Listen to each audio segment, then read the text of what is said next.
Ancient peoples sailed across entire oceans with no maps or satellites. They navigated by reading secrets written in the stars, the waves, and the wind itself. By the end of this, you will know exactly how these incredible voyages were possible, and you can let that knowledge carry you into a deep, restful sleep. We will uncover how Vikings used magic crystals to see the sun on cloudy days, and how Pacific Islanders could sense invisible islands over the horizon. What does it truly mean to be lost when the whole world is a sign waiting to be read? The story of navigation begins not with complex tools, but with a simple, powerful impulse to see what lies beyond the shore.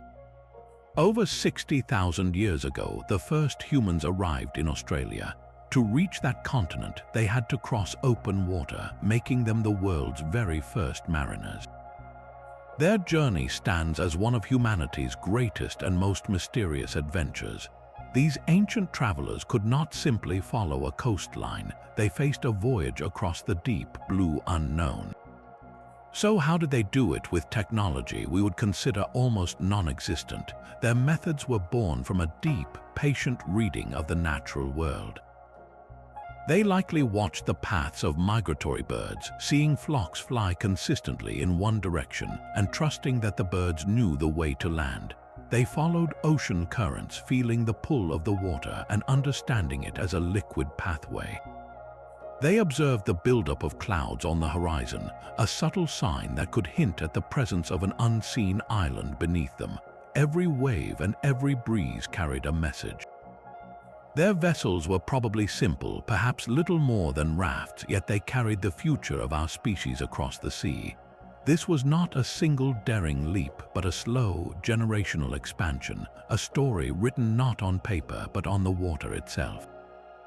Can you picture that first journey, pushing off from the familiar shore into a vast, empty ocean, with nothing but the sun, the stars, and the flight of a bird to guide you? This profound connection to the environment is the true foundation of all navigation. Their journey across the water taught them to read the world, and soon their eyes turned upward to the greatest map of all. The night sky became their compass, a vast, rotating dome of fixed lights that provided direction for anyone who could learn its language. Ancient sailors discovered that while the land might shift and the sea might change, the heavens were profoundly predictable. The sun rose in the same general quarter each morning and set in its opposite, establishing the first reliable east-west axis. At night, they learned to recognize specific star patterns, the constellations that acted as celestial landmarks. In the northern hemisphere, the 7 bright stars of Ursa Major, the Great Bear, wheeled endlessly around Polaris, the North Star. Because Polaris holds almost perfectly still in the sky, marking the celestial North Pole, it became an unwavering beacon. Its height above the horizon could even tell a traveler their approximate distance from the equator. For those sailing south of that line, a different signpost emerged, the Southern Cross. Its 4 principal stars pointed the way toward the south celestial pole, a dark region of the sky that held no bright star, but whose location could be triangulated. This was not a single skill, but a complex, living science. They tracked the moon's phases to understand tides and used its path as another guide. They learned the rhythm of the year by watching which constellations were visible at different seasons.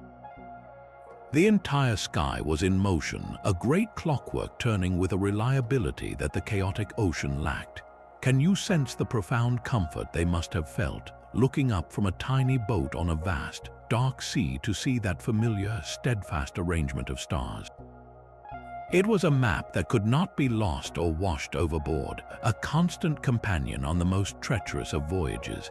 This celestial knowledge transformed the open ocean from a trackless void into a structured space, with its own highways written in light.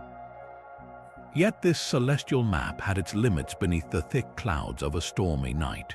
For one group of ancient mariners, the sky was just one thread in a much larger tapestry of clues. The Polynesian expansion across the Pacific Ocean stands as the most ambitious migration in human history. a story of navigating a watery realm larger than all the Earth's continents combined. Their world was not an empty ocean, but a living, breathing text they learned to read with breathtaking precision. They were the masters of wayfinding, a holistic art that wove together every sensory thread into a coherent picture of their path. A master navigator or wayfinder would sit or stand in their vessel, feeling the ocean's pulse. They learned to recognize specific wave patterns refracted by distant islands, sensing land hundreds of miles beyond the horizon long before it was visible. They watched the sky with the same intensity as the sea. A certain type of cloud formation, stationary and puffy on an otherwise clear horizon, often betrayed the presence of a low-lying atoll beneath it. The color of the clouds could also change, taking on a greenish tint from the lagoon's reflection. And then there were the birds. The flight of the golden plover or the tern was a crucial signpost. A bird flying out to sea in the morning was likely heading toward its fishing grounds, while one returning in the evening was a sure arrow pointing toward its nesting island. The wayfinder stored all this knowledge not on charts, but within a sacred oral tradition, memorizing a mental star compass and the precise swell patterns for dozens of islands. Can you feel the concentration required to lie down in the hull of a canoe, feeling the subtle shifts in the swell through your entire body, trusting that sensation over the disorienting sight of waves around you? They did not sail to an island as if following a line on a map. They sailed with the island, holding its position fixed in their mind's eye, constantly adjusting their course to compensate for currents and wind, keeping their destination spiritually and physically aligned until it finally rose from the sea. This was not just navigation, it was a profound conversation with the world. The sea itself had a memory, and the Polynesian wayfinders knew how to listen. They understood that an island was not just a point on the horizon, but a presence that altered the world around it for hundreds of miles. One of their most subtle arts was reading the clouds. A stationary, puffy cloud on an otherwise clear expanse often gathered over an island's warm landmass, its very stillness a giveaway in the moving sky. Even more telling was the color. A cloud hanging above a shallow, turquoise lagoon would often glow with a faint greenish or turquoise tint, a reflection of the vibrant coral world below. This was not a guess, it was a precise observation, a sign that land was waiting just beyond the curve of the earth. Beneath the clouds, the ocean swells told their own story. A master navigator would lie down in the canoe, closing his eyes to eliminate visual distraction and feel the rhythm of the sea with his entire body. He was mapping the deep, rolling waves that traveled for thousands of miles unimpeded. When these powerful swells encountered an island, they would bend around it, creating a specific and predictable interference pattern. The wayfinder could feel this subtle rebound, a cross-swell or a calming of the water that whispered of an invisible landmass. He learned the unique swell fingerprint for each island, a signature as distinct as a mountain silhouette. All of this sensory information was organized within a vast mental construct, the star compass. This was not a physical object, but a completely memorized map of the sky, dividing the horizon into 32 directional houses. Each house was anchored by the rising and setting points of key stars and constellations. To steer east, you would follow the path of the star known to the Polynesians as Hoculaire, our Arcturus. To go west, you tracked the setting of Sirius. The navigator held this entire celestial sphere in his mind, constantly updating his position as the stars wheeled overhead through the night.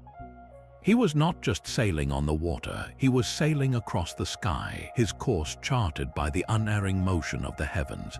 Can you feel the immense weight of that knowledge, carried not in a book or device, but within the living memory of a single person? It was a library of the natural world, built from a lifetime of watching, feeling, and remembering. This sacred tradition turned the greatest ocean on Earth into a familiar pathway, guiding great double-hulled canoes to the most remote specks of land with a certainty that still defies belief. Far to the north, where the sun could vanish for weeks, another culture solved the riddle of cloudy skies with a legendary stone. The Vikings, those fierce masters of the northern seas, faced a unique navigational challenge during their long voyages to Iceland and Greenland. The fog and overcast conditions of the North Atlantic could completely obscure the sun for days, rendering a solar compass useless. Their sagas speak of a mysterious tool, a solar stein or sunstone, that could reveal the sun's position even when it was entirely hidden from view. This was no mere myth. Modern research points to a specific type of crystal, Iceland spar, a transparent calcite that possesses a remarkable optical property. When you look through this crystal, it creates a double image due to its birefringence, a quality that splits light waves. By rotating the stone and looking for the point where the two images merge into one, a navigator could pinpoint the exact direction of the sun's hidden light, its polarization pattern in the sky. The crystal essentially filtered the scattered light, revealing a hidden signature. Archaeological evidence gives this legend weight. A crystal of Iceland spar was found aboard a 16th-century English shipwreck, a vessel from an era when Viking navigation methods might still have been in use. And modern experiments have put the sunstone to the test. In one remarkable study, researchers using a replica crystal were able to determine the sun's position with an accuracy of within a single degree, even after the sun had dipped below the horizon. Just picture a Viking navigator standing on the deck of a longship, the world a uniform dome of gray. He holds a translucent stone up to the sky, slowly turning it in his thick fingers. Through the crystal, the featureless gloom resolves into a subtle pattern of light, a secret message from the sun itself, telling him precisely which way to steer.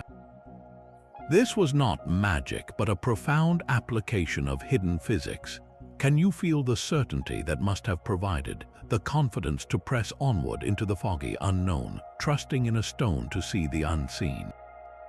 Their sagas are filled with dramatic voyages like the settlement of Greenland, a journey that required crossing hundreds of miles of treacherous, ice-filled ocean. That journey was possible not just through brute strength, but through a sophisticated understanding of the world's hidden light, a secret held within a simple, clear crystal. That sunstone was a powerful tool for the open ocean, but a Viking voyage was a symphony of many skills. Their legendary longships were the perfect instrument for this complex work. With their shallow draft and flexible design, these vessels were marvels of nautical engineering. They could brave the towering waves of the North Atlantic on a journey to Iceland, and then, upon reaching a new land, turn inward to glide effortlessly up shallow rivers, penetrating deep into continents. This dual capability made them explorers, traders, and settlers all at once. A Viking navigator was a master of piloting, using the coastline itself as a dynamic and ever-changing map. They committed shorelines to memory with astonishing detail, recognizing not just headlands and mountains, but the specific color of a cliff, the sound of waves breaking on a particular beach, even the smell of the pine forests carried on the offshore wind. This was a sensory library built from generations of travel. They watched the seabirds with the same expert eye as the Polynesians. The sight of a puffin or an auk flying with purpose could tell them the direction to land long before it was visible. Different species had different ranges, so identifying a bird was like reading a signpost with a distance marked upon it. And then there were the whales. These massive creatures followed specific, predictable migration routes through the northern seas. To spot a pod of pilot whales or a great fin whale was to find oneself on a marine highway, a submerged path that often led between known land. The Vikings saw the ocean not as an empty space, but as a living, populated realm full of clues. Can you hear the creak of the oars and the snap of the square sail as a longship approaches an unknown shore? The navigator is on the prow, smelling the air, listening to the gulls, watching the whale spouts on the horizon, and feeling the change in the water's salinity as a river plume mixes with the sea. Every piece of information, from the grand sweep of the stars to the specific flight of a single bird, was a thread woven into the rope that guided them home. This intimate, practical knowledge of the world around them turned the Vikings into ghosts on the water, appearing where they were least expected, guided by an understanding of nature we have only just begun to rediscover. While the Vikings mastered the north, another legendary civilization was charting the warm waters of the Mediterranean. The Phoenicians, emerging from the coastal cities of modern-day Lebanon, became the ancient world's supreme traders and navigators, their voyages weaving a web of commerce from the cedars of their homeland to the mysterious tin islands of Britain. Their success rested on a meticulous system of navigation, one that blended celestial observation with the creation of the world's first written sailing manuals. They knew the North Star as a constant guardian in the northern sky, a fixed point around which the entire heavens turned. By keeping this star on their left shoulder, they could confidently sail west through the Strait of Gibraltar into the stormy Atlantic. On the return journey, they would keep it on their right to sail east, back toward the safety of the inland sea. This simple, reliable technique opened up the entire western edge of the known world. But their true innovation was how they recorded this knowledge. They created documents known as peripli, which were essentially sequential sailing directions written on papyrus scrolls. A periplus would not look like a modern map with shapes and distances. Instead, it was a narrative, a story of a journey.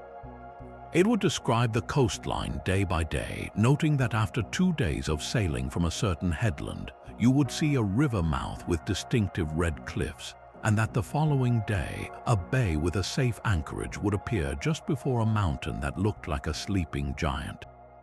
These guides were packed with practical, life-saving details. They recorded the prevailing winds for each season, the best landing spots for fresh water, which local tribes were friendly for trade and which were best avoided. A periplus was a cumulative corporate memory, a collection of every hard-earned lesson from countless voyages condensed into a single, precious document.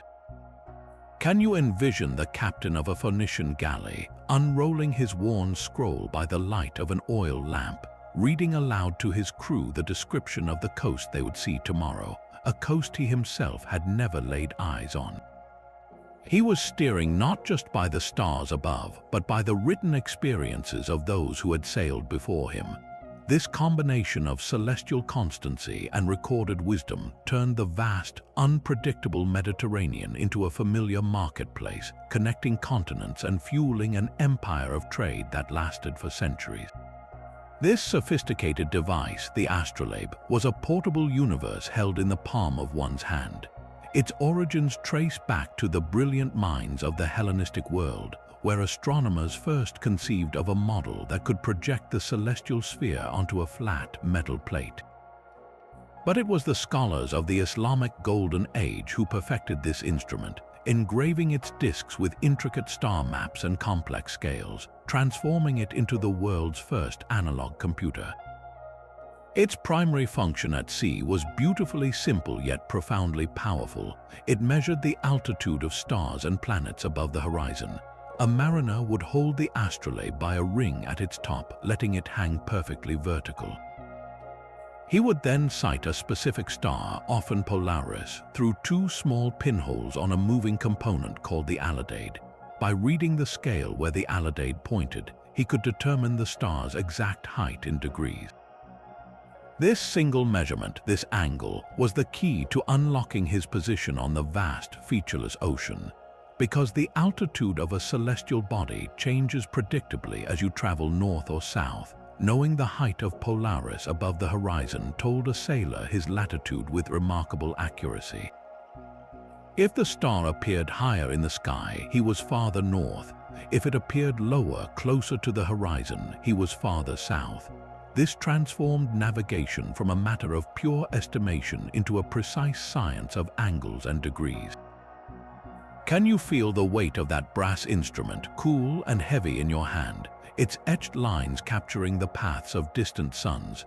To hold an astrolabe was to hold a piece of the cosmos, a tool that translated the infinite sky into a tangible number that could be plotted on a chart. This was no longer just reading the world, it was calculating your place within it, a crucial step that would later enable explorers to venture across entire oceans with a new and powerful confidence. While the astrolabe measured the heavens, another discovery was quietly aligning human direction with the very planet itself. Deep within China, during the Han Dynasty over 2,000 years ago, scholars made a curious observation. They found that a certain type of iron ore, a naturally magnetic stone called lodestone, when carefully shaped and suspended, would consistently swing to point toward the south.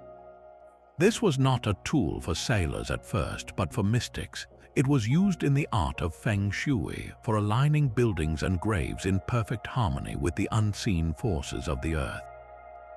The first compass was a spoon-shaped piece of lodestone spinning on a polished bronze plate, a diviner's instrument seeking spiritual balance, but the practical potential of this always pointing needle was impossible to ignore. By the time of the Song dynasty, this geomancer's secret had been transformed. The lodestone was now used to magnetize a slender iron needle, which was then placed on a sliver of straw and floated in a bowl of water or delicately balanced on a pivot. Freed from friction, the needle would unerringly find its north-south alignment, no matter how the bowl was turned. This was a revolution in a dish of water. Can you sense the profound shift this caused? For the first time, a traveler could know their direction with certainty, day or night, under a starless sky or in the densest fog.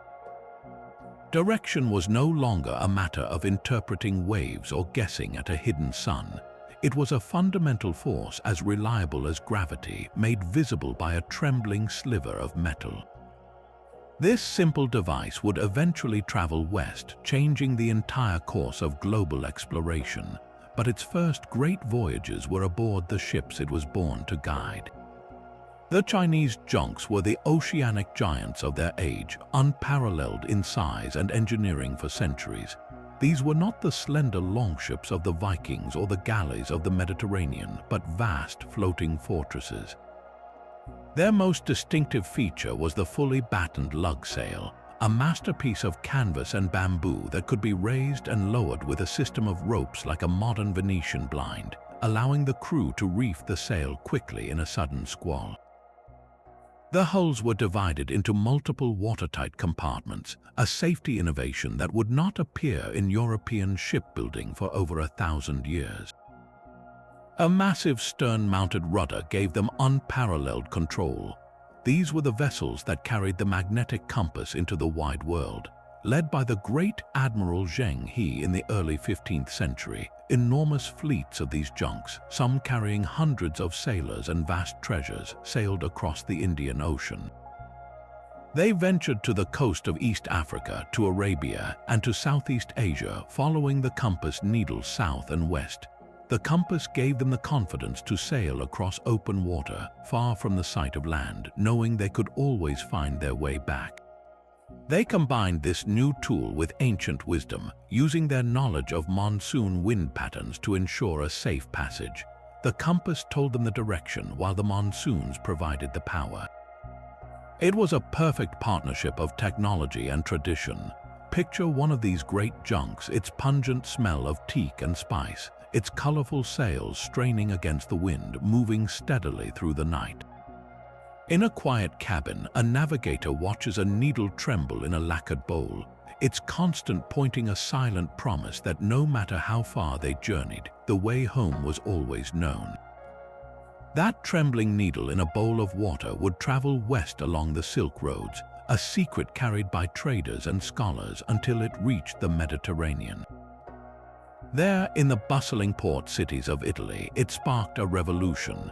Before the compass, a cloudy day or a moonless night could bring all navigation to a halt, forcing ships to heave to and wait, losing precious time and risking provisions. But with this new tool, direction became a constant. A captain could now plot a straight course across open water, confident in his heading even when every visual landmark had vanished. This was the birth of true dead reckoning, the ability to estimate one's position based on a known direction and an estimated speed. Mariners could now venture farther from the comforting sight of coastlines, cutting across the deep blue instead of cautiously following its edges. The Mediterranean, once a sea navigated by the slow accumulation of periplous knowledge, suddenly became a place where you could sail from point to point, as if drawing a line on a map. This new confidence did not just change routes, it changed minds. The compass helped dismantle the ancient fear of the Mare Tenebrosum, the sea of darkness beyond Gibraltar. If you could always know your direction, then the ocean was no longer a trackless void that swallowed men whole, but a surface that could be crossed and recrossed with mathematical precision. This shift in thinking was the essential precursor to the great age of discovery. It was the compass that gave Henry the Navigator's Portuguese captains the nerve to push down the uncharted coast of Africa, and it was the same tool that would later sit beside Columbus on the Santa Maria, its needle pointing the way to a world he never knew existed. Can you feel the profound change that little needle represented? It was more than a tool, it was a key that unlocked the courage to venture into the true unknown, trusting not in the flight of a bird or the color of a cloud, but in the invisible magnetic pull of the planet itself. This confidence in the compass allowed other ancient sciences of the sea to flourish across new horizons. While European sailors were beginning to embrace the magnetic needle, Arab and Indian ocean traders had already perfected an art form of their own, a dance with the wind itself. Their world was the vast Indian Ocean, a maritime highway linking the spice-rich islands of Southeast Asia with the ivory and gold of East Africa. Their mastery was not of a single tool, but of an immense planetary breath, the monsoon winds. They understood that for 6 months of the year, the wind would blow relentlessly from the northeast, pushing their sturdy dhows from the Arabian Peninsula all the way to the Malabar coast of India. Then, with the turning of the season, the wind would reverse itself, exhaling a powerful southwesterly stream that would carry those same ships, now laden with pepper, gemstones, and textiles, back home to Arabia and onward to Africa. This predictable cycle meant that a merchant could plan an entire year's voyage with breathtaking certainty, setting sail with one monsoon and returning with the next. Their ships, the dhows, were perfectly adapted to this rhythm, with their iconic triangular lateen sails that could capture the wind from any angle, slicing efficiently across the waves. But crossing an ocean, even with a perfect wind, required knowing your position. For this, they employed an instrument of beautiful simplicity, the camel. It was nothing more than a small, rectangular wooden board with a knotted string passed through its center.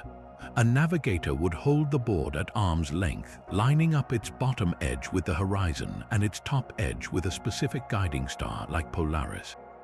He would then slide a knot along the string until it was held taut between his teeth. Each knot corresponded to a different latitude, a different port of call. When he returned to the sea, he would simply hold the same knot to his teeth and sail north or south until the star just kissed the top of the board, knowing he had arrived at his desired destination. Can you feel the elegance of this system? A single piece of wood and a string used under a canopy of stars could guide a ship across thousands of miles of open water. It was a tool that required no metal, no complex gears, just a profound understanding of geometry and the heavens. This combination of wind wisdom and stellar measurement created a network of trade and cultural exchange that lasted for centuries, all guided by the predictable turn of the seasons and the constant height of a star held in place by a piece of string. That small wooden board, the camel, was a navigator's personal key to the sea. Its operation was a beautiful act of physical geometry.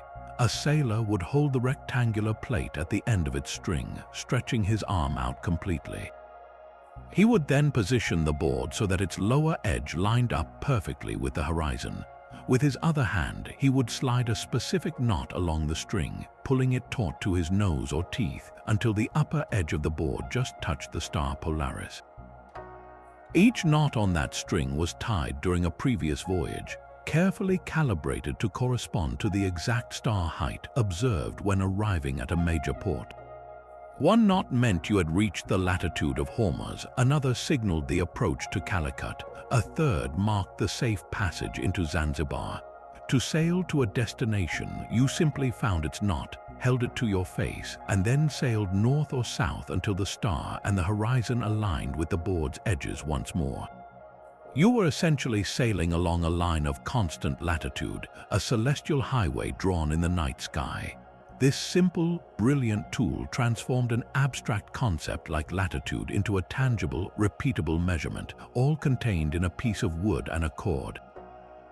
But the camel was just the practical application of a far grander intellectual tradition. Behind these voyages lay the vast astronomical knowledge of the Islamic Golden Age. In great centers of learning like Baghdad and Damascus, scholars compiled and refined star charts of breathtaking accuracy, translating and expanding upon the works of Greek, Persian, and Indian astronomers. They produced detailed Voyage astronomical handbooks filled with tables that plotted the movements of the sun, moon, planets, and hundreds of fixed stars. These texts gave names to the stars that Arab sailors used, names we still use today like Altair, the flying eagle, and Aldebaran, the follower. Can you picture a navigator, his camel in hand, consulting a handwritten Zij under the light of an oil lamp, confirming the position of a lesser-known star that would guide him through the coming month? His practical skill at sea was directly supported by the most advanced celestial science on Earth. He was not just a sailor, he was a student of the cosmos, his journey across the water mirroring the eternal journey of the stars above. This deep partnership between scholarly knowledge and hands-on experience turned the entire Indian Ocean into a well-charted domain, its paths illuminated by the combined light of stars and human intellect. That constant compass heading gave birth to a navigational art form both brilliant and perilous, the practice known as dead reckoning. It was the original form of calculated guesswork, a continuous mathematical story a crew told themselves about where they were on the blank slate of the ocean. The process always began from a known point, a headland last sighted or a celestial fix precisely recorded. From that solid dot on their mental chart, they would begin their calculations. They would note their compass direction and hold to it as steadfastly as possible. Then they would estimate their speed, a difficult task before modern instruments. Sometimes this was done by throwing a log overboard attached to a knotted rope, counting how many knots slipped through their hands in a set time, a method that gave us the term knot for speed. Time was measured with an hourglass constantly turned by a ship's boy. Multiply your speed by your time traveled, and you have your distance. Draw a line on your chart from your starting point in the direction you sailed for that exact distance, and you have your new estimated position. It was a beautiful, logical system, but its weakness was the ocean itself. A navigator could not see the silent, powerful currents pushing the ship sideways, nor account for the leeway, the sideways skidding caused by the wind. A storm could blow them far off course without their knowledge. The errors were small at first, perhaps a mile or two after a day's sailing. But over a week-long voyage across the Atlantic, those tiny errors could compound into a colossal mistake, placing a ship dozens of miles from where the captain believed it to be. This is why dead reckoning was never used alone. It was the continuous thread, but it required periodic knots of absolute truth to keep the story accurate. Those knots were provided by the stars. Whenever the sky cleared, a navigator would seize his astrolabe or camel to take a celestial sighting, measuring the height of the sun at noon or the North Star at night. This single observation would reveal his true latitude, snapping his estimated position back into alignment with the real world. Can you feel the immense mental burden of this process, the constant calculation, and the underlying fear that your carefully maintained plot might be a complete fiction? It was a dance between confident estimation and humble correction, a testament to human ingenuity in the face of a vast and unforgiving element. Even with the stars and compass to guide them, a ship sailing near an unknown coast was navigating a world of hidden dangers. The lead line was their direct physical connection to the world beneath the waves, a simple rope that could mean the difference between safe passage and disaster. It was nothing more than a length of rope with a heavy lead weight at its end, marked at intervals with bits of cloth, leather, or knots, but in the hands of an experienced sailor, it became a profound instrument. The leadsman would stand on a platform at the ship's side, swinging the line in a wide circle before letting it fly forward, the weight plunging into the water ahead of the moving vessel. He would then feel the line run through his fingers until the weight hit the seabed, the sudden slack telling him the depth. He would call out the measurement, singing a chant that became part of a ship's soundtrack. But the true genius of the lead line was in its base. The bottom of the weight was hollowed out and packed with tallow, a sticky animal fat. When the weight struck the bottom, it would bring up a sample of whatever was down there, a tiny trophy from the deep. The leadsman would then examine this smear of the seabed, reading its composition like a book. Was it coarse gray sand, fine white silt, sticky black mud, or a bed of small, broken shells? This information was priceless. A navigator consulting his coastal chart would see not just the shape of the land, but also notations of depth and the nature of the seabed in different areas. By matching the depth he just measured and the sample on his tallow to the descriptions on the chart, he could confirm his position with absolute certainty, even in a thick fog or on a moonless night. Finding black mud when the chart showed sand was a clear warning that the ship was off course, a silent alarm bell from the ocean floor. This was a conversation with the deep, a way of asking the sea itself, "Where are we?" And the seabed, with its slow-changing but reliable nature, would answer. Can you hear the rhythmic splash of the lead weight hitting the water, the call of the depths from the leadsman, and the quiet relief of a captain who now knows exactly where his ship rests on the hidden map of the coastal shelf? That simple rope and lead weight gave sailors a tactile link to the seabed, but in the vast Pacific, another culture created a map of the ocean's surface itself.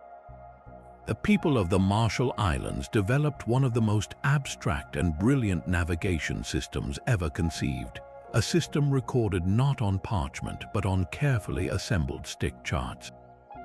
These were not maps of land in any conventional sense. You would look at one and see no recognizable coastlines. Instead, they were intricate open frameworks made from the central ribs of palm fronds, tied together with cordage made from coconut fiber.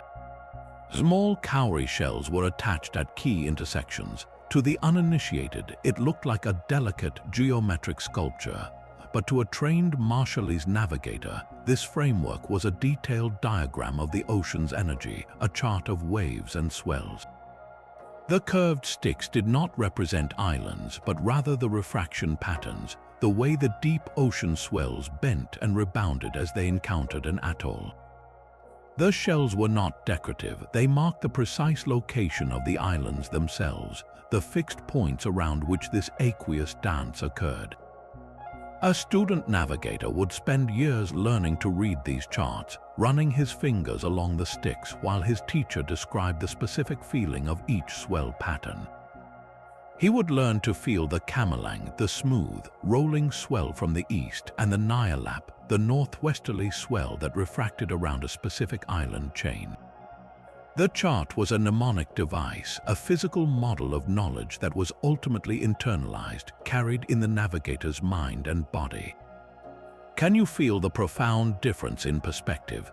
While European maps showed the solid, permanent land, these charts mapped the dynamic, living sea, teaching a person to feel the presence of an island through the behavior of the water long before it ever rose into view. It was a science of inference, of reading cause and effect on a grand, oceanic scale, turning the entire ocean into a responsive, intelligible being. Long before classical Greece rose to prominence, a different maritime power ruled the waves of the Aegean. the Minoans of Crete built a vibrant, sophisticated civilization centered on grand palace complexes like Knossos, their influence stretching across the sea to distant islands and shores. As a Bronze Age thalassocracy, a sea empire, their entire wealth and power depended on an unbroken chain of ships moving between ports.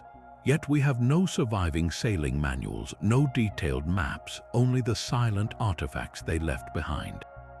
Their knowledge of the sea must have been immense, passed down through generations of pilots who learned to read the Mediterranean with an intimacy we can only reconstruct. They would have known the seasonal winds, the meltemi that blows steadily from the north in the summer, providing a reliable engine for their voyages. They would have memorized the stars, using the same constellations that would later guide the Phoenicians, holding a mental star compass for their journeys to the Cyclades or the coast of Anatolia. Their ships, depicted in vibrant frescoes, were elegant vessels powered by oars and a single square sail, capable of carrying precious cargoes of olive oil, pottery, and saffron. They likely used the flight of birds as a guide, much like other ancient cultures, observing the routes of migratory species to infer the direction of land. But perhaps their most crucial tool was a deep, local knowledge of the sea lanes themselves. They understood the currents that swept between islands, the specific landmarks that signaled a safe harbor, and the underwater geography that could either wreck a ship or guide it home. The very structure of their society, with its centralized storage for vast quantities of trade goods, suggests a logistical mastery of maritime routes that was unrivaled in its time. Is it any wonder that their sudden decline, marked by the colossal eruption of Thera, echoes in one of history's most enduring legends, the story of Atlantis, a sophisticated island kingdom that vanished beneath the sea in a single day and night, may very well be a distorted memory of the Minoan civilization. A powerful sea empire with its advanced culture and majestic palaces, consumed by the fury of a volcanic cataclysm and the tsunamis that surely followed. The legend preserves a kernel of truth about a lost maritime power whose navigational secrets were swallowed by the sea along with their island capital. What incredible knowledge of the waves and stars was lost when their palaces fell silent, leaving only whispers on the wind and a mystery buried in ash. That same intimate knowledge of the water guided another civilization, one whose entire world was shaped by a single, flowing ribbon of life. For the ancient Egyptians, the Nile was not just a river, it was a divine highway, a predictable, life-giving path that dictated the rhythm of their existence. Their earliest voyages were not across trackless oceans, but up and down this familiar, nurturing artery.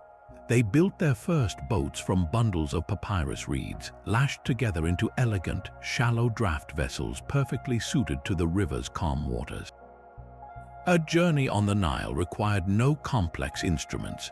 The river itself provided the most fundamental navigational aid of all, a constant, gentle current flowing northward toward the Mediterranean Sea. To travel downstream, a sailor simply had to raise a simple square sail and let the current carry him north, an effortless drift with the flow of the water. To journey south against the current, he would lower the sail and rely on oars, or more cleverly, use the persistent northerly winds that blow along the Nile to sail upstream, a perfect harmony of natural forces. Navigation was a matter of memory and landmark. They knew the river like we know the streets of our own neighborhood, recognizing a distinctive group of palm trees on a bend, a particular rock formation that signaled a nearby village, or the way the light hit a certain temple at dusk. The river was their map, its bends and banks a story they had learned by heart. Can you feel the profound sense of security that must have provided, moving through a landscape that was entirely known, where every sight and sound was a familiar friend? This was not navigation as exploration, but as ritual, a repeated journey that bound the two lands of Upper and Lower Egypt into a single, cohesive kingdom. Yet this river-bound confidence eventually inspired them to look beyond their aquatic cradle, to venture onto a much more mysterious and threatening body of water, the Red Sea. Organizing a trading expedition to the fabled land of Punt was a monumental national effort, a leap from the predictable Nile into the volatile, salty expanse. These voyages required massive ships built from cedar wood imported from Lebanon, vessels sturdy enough to withstand the choppy seas and unpredictable winds. We know from reliefs carved on temple walls that these ships set sail with the blessing of the pharaoh, carrying trade goods and returning with fantastic riches, frankincense, ebony, ivory, and exotic animals. The navigational techniques for these open water journeys are lost to time, but they almost certainly combined their deep understanding of wind patterns with the celestial knowledge they had perfected on their river. They would have followed the coastline when possible, using the stars of the desert sky to guide them on their quest for the treasures of a distant, almost mythical land. The same river that taught them how to move through a known world gave them the courage to eventually step beyond its banks, proving that even the most rooted of civilizations is forever pulled by the call of the horizon. That Greek tradition of the periplus transformed coastal sailing into a precise and repeatable science. While the Phoenicians had pioneered the form, Greek and later Roman authors refined these documents into encyclopedic guides that wove together geography, commerce, and practical seamanship. A periplus was far more than a list of directions. It was a masterclass in wayfinding, a verbal map designed to be read aloud on the deck of a ship. It described the world not from a bird's eye view, but from the perspective of a sailor standing at the prow, squinting at the horizon. It would meticulously detail the sequence of landmarks a captain should watch for: a rugged headland shaped like a dog's head, a river mouth with water sweet enough to drink, a sheltered bay offering safe anchorage from the sudden squalls of the season. Distances were not given in abstract miles, but in the most practical unit of all, a day's sail. This transformed the journey into a predictable timetable, telling a merchant that the voyage from Berenice to Myos Hormuz took 6 days with a favorable wind, or that the run from the Horn of Africa to the Indus Delta was a 40-day commitment. The most famous surviving example is the Periplus of the Erythraean Sea, a 1st-century guide that unlocked the maritime trade between the Roman Empire and the distant civilizations of India and East Africa. This text did not just describe coastlines, it was a commercial directory. It told Roman captains what goods were coveted in each Indian port, where to find the finest pearls, the most pungent spices, and the most brilliant gems. It warned of treacherous shoals and pirate havens, and it detailed the complex monsoon schedules that governed the entire Indian Ocean. A Roman merchant relying on this periplus knew that to catch the southwest monsoon to India, he must leave the Egyptian port of Berenice in July. He would then follow the document's instructions down the Red Sea, past the frankincense groves of Arabia Felix, and out into the open ocean, trusting the text's promise that the wind would carry him straight to the Malabar coast. Months later, with his ship laden with pepper and silk, he would wait for the winds to reverse, using the same periplus to guide his return on the northeast monsoon. Can you hear the rustle of that papyrus scroll on a rolling deck, the captain's voice reading aloud the description of the next headland as the crew scans the horizon for its distinctive shape? This was a chain of shared knowledge, a collective memory that tamed the most distant shores, turning the vast Indian Ocean into a Roman lake and weaving a web of commerce that stretched from the forums of Rome to the spice markets of southern India. That web of Roman commerce depended on ships arriving safely, and nothing guaranteed that more than a brilliant light in the darkness. Across the empire, from the stormy coast of Britannia to the bustling ports of the Mediterranean, the Romans constructed lighthouses, but one towered above all others, both in stature and in legend. The great Pharos of Alexandria was not merely a tower, it was a wonder of the ancient world, a colossal statement of human ingenuity dedicated to guiding sailors home. Standing an estimated 400 feet tall, its gleaming white marble facade was visible from staggering distances by day, a definitive daymark that cut through the haze. But its true magic was reserved for the night, At its summit, a massive furnace, likely fueled by resinous wood, blazed with an intense, concentrated flame. This fire was not left to flicker wildly. It was amplified and focused by a genius piece of engineering, a giant polished bronze mirror. This mirror acted as a parabolic reflector, capturing the fire's chaotic light and projecting it as a powerful, directed beam far out to sea. Sailors navigating the treacherous, featureless delta of the Nile would spot this unwavering beacon from dozens of miles away, a man-made star burning steadily in the earthly realm. It was the difference between a safe harbor and a wreck on the shoals, between a profitable voyage and a catastrophic loss. The Pharos was more than a building, it was a promise, a symbol of the empire's commitment to mastering the sea lanes that fed its colossal appetite. Can you hear the collective sigh of relief from a ship's crew when that distant spark first resolved into a guiding light after weeks on the open water? That single structure, burning for centuries, represented the pinnacle of a system where safe navigation was not left to chance, but was engineered, built, and maintained as a public good, illuminating the way for every vessel that carried the fortunes of Rome. While the sunstone pierced through the clouds, another Viking device captured the sun's precise path across the sky. Discovered in fragments under a Norse farmhouse in Greenland, a small wooden disc etched with curious notches baffled archaeologists for years. This object, now called the Unartok disc, appears to be a sophisticated solar compass. It was not a simple sundial for telling time, but a navigational instrument designed to pinpoint a ship's position on the open ocean. On a long voyage, knowing the exact time of local noon, when the sun reached its highest point in the sky, was the key. A navigator would align the disc with the ship's course, using a central gnomon, a small vertical pin, to cast a shadow. He would track the shadow's length throughout the day, watching as it grew shorter, then longer. The shortest shadow of the day marked local noon. By comparing this time to a reference, perhaps a known longitude they had departed from, they could estimate their progress east or west. But the true genius lay in the shadow's length itself at that noon apex. The height of the sun at midday changes predictably with latitude. A longer shadow meant the sun was lower in the sky, indicating they were farther north.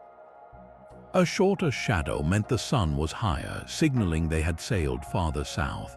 The notches around the disk's edge likely corresponded to these specific shadow lengths for known latitudes, acting as a crude but effective latitude scale.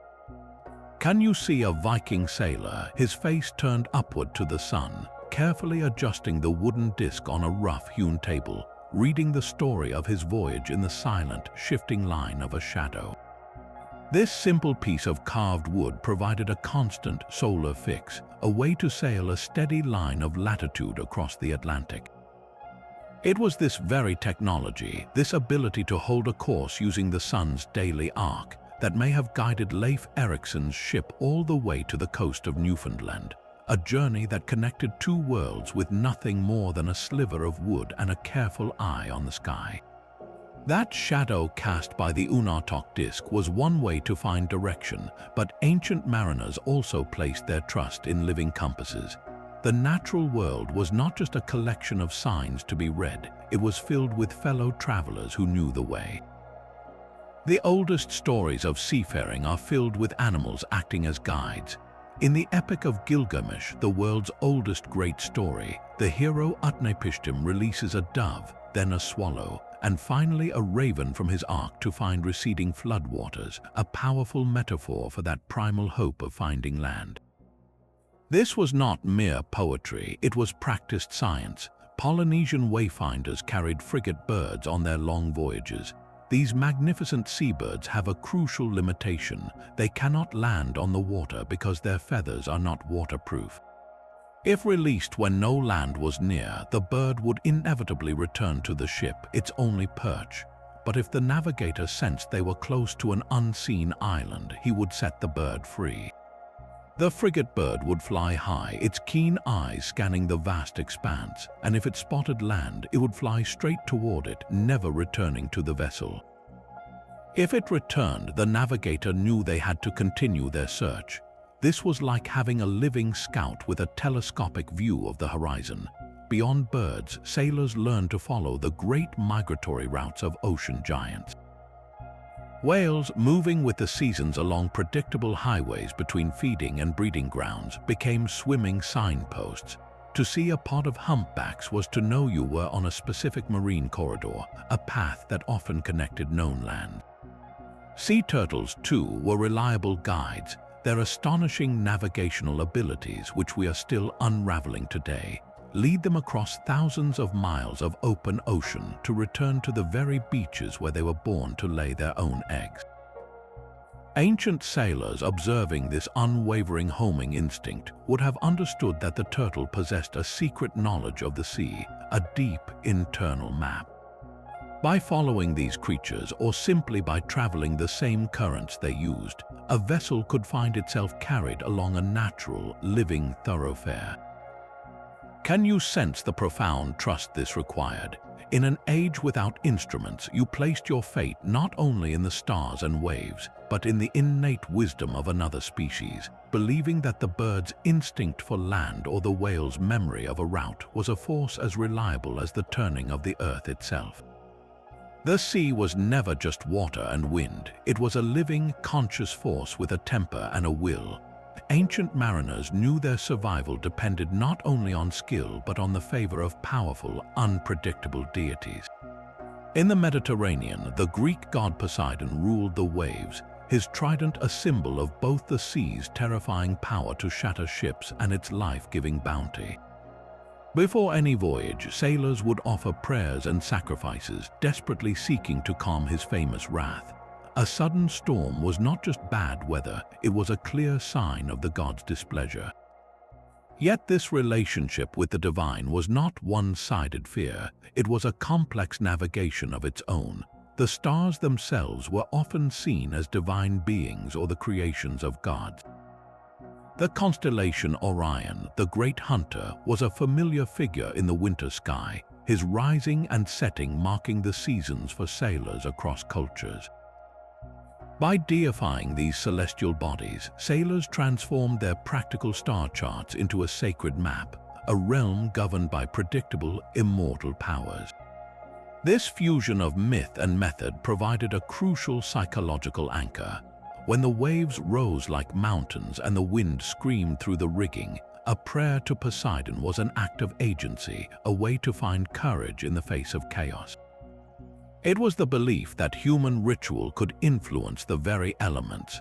This same principle guided Polynesian voyagers who saw the ocean not as an empty expanse, but as the domain of Kanaloa, the great god of the sea and a master wayfinder himself. He was not just a destructive force but a teacher, the source of the knowledge of currents, fish, and the sacred art of navigation. To invoke Kanaloa was to align oneself with the deep intelligence of the ocean, to become a participant in its rhythms rather than its victim. Can you feel the profound difference this worldview created? Every successful voyage was more than a technical achievement. It was a story of divine favor, a myth in the making that reinforced the bond between the human and the holy, turning a terrifying journey into an epic conversation with the gods. Even with a perfect reading of the stars, one crucial coordinate remained a ghost in the machine of ancient navigation. Sailors could find their north-south latitude with remarkable precision, but determining how far east or west they had traveled, their longitude, was a problem that would stump the greatest minds for centuries. This meant that on a long, open ocean crossing, a ship was essentially sailing along a corridor of uncertainty, never knowing its exact position along that line. A small miscalculation in dead reckoning, a current they failed to account for, could push them miles off course without any visible warning. They might sail right past their island destination in the night, missing it by a heartbreakingly narrow margin and vanishing into the empty blue vastness beyond. The ocean was littered with the echoes of such tragedies, voyages that began with hope and ended in silence. Entire fleets, like the legendary expedition of the Persian satrap Satasps, were sent on missions to circumnavigate Africa and simply never returned, swallowed by the sea or driven to despair on some unknown shore. Storms were a terror that no amount of skill could fully counter. A sudden squall could shred sails, snap masts, and fill the hull with water, turning a proud vessel into a helpless wreck in minutes. The very tools of navigation were useless in such chaos, the sky a roiling blackness, the sea a churning madness. And then there were the silent killers that stalked a ship on a long passage. Scurvy, the scourge of sailors, was a slow, gruesome decay caused by a lack of fresh food and vitamin C. It would begin with lethargy and sore limbs, then progress to bleeding gums, loosening teeth, and old wounds reopening. After weeks at sea, a crew could be too weak to handle the sails, let alone guide the ship to safety. The courage required to set sail under these conditions is almost beyond our comprehension. Every voyage was a gamble against invisible forces, a test of faith in knowledge that was often incomplete. These mariners were not just technicians of the sea, they were explorers staring into the abyss, pushing their fragile wooden worlds into a void where a single mistake, a hidden reef, or a prolonged calm could mean a journey with no return. Their stories are a haunting reminder that for all their brilliance, they sailed on the very edge of the known, a thin line between legendary discovery and becoming just another ghost story whispered on the wind. The sea holds countless stories of those who first learned its language, from the Vikings with their sunstones to the Polynesian wayfinders feeling the swells, from the Phoenician periply to the Arab camel. Each culture discovered its own key to the vast unknown. They did not conquer the ocean, they listened to it, finding guidance in the flight of a bird, the shimmer of a star, and the memory of the waves. This collective wisdom, gathered over thousands of years, wove the first threads of connection between distant shores, slowly drawing the map of our modern world. Every time we trace a route on a screen or book a journey across continents, we are following a path first imagined by these ancient explorers, their legacy written not in ink, but in the very currents of human curiosity. So as you rest now, let your mind drift back to that quiet, starlit sea. Picture yourself on a gentle boat, the same stars that guided them shining down upon you. Feel the rhythm of the waves, a lullaby of ancient secrets, and let their timeless knowledge carry you into a deep and peaceful sleep.